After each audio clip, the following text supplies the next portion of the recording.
নারীর লজ্জা হচ্ছে লজ্জাবতী গাছের মতো হাত লাগলেই শেষ, সেটা হোক স্বামীর হাত বা অন্য কোনো পুরুষের।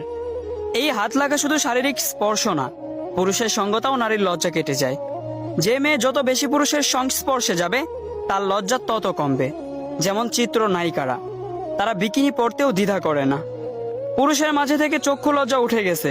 একটি কনজারভেটিভ ফ্যামিলির মেয়েকে ওড়না ছাড়া দাঁড়াতে বললেও সে লজ্জায় মরে যাবে। ইদানিং ফেসবুক এই লজ্জা নিবারণের ভূমিকা পালন করছে।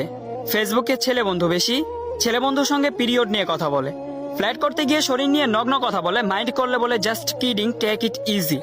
আর এই ইজিলি নিতে নিতে সেই অশালীন বিষয় আর অশালীন লাগে না, লজ্জা শেষ হয়ে যায়।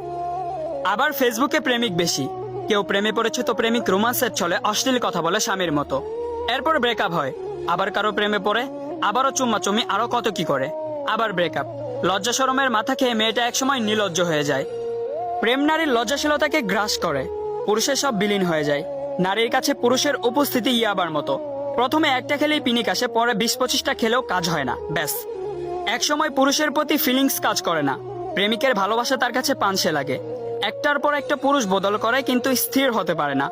জানাশোনা শেষ হলেই আর ভালো লাগে না, বোরিং লাগে, কারণ ডিফারেন্ট টেস্ট নিতে নিতে ভালোবাসার অনুভূতি শেষ তার। মুরব্বীরা বলতেন বিয়ের পর মেয়ের লজ্জা কমে যায়, বাচ্চা হবার পর আরো কমে যায়। তখন বুঝতাম না, ভাবতাম লজ্জা ফোড়ার মতো কিছু, বিয়ের পর গলে যায়। আগে মেয়েদের কাছে স্বামী ছিল পুরুষ, তাই বিয়ের পর কাছে আসতো। এখন বিয়ে লাগে না, পুরুষের কাছে আসতে ফেসবুক হলেই চলে। ফেসবুক সেই স্বামীর ভূমিকা পালন করছে।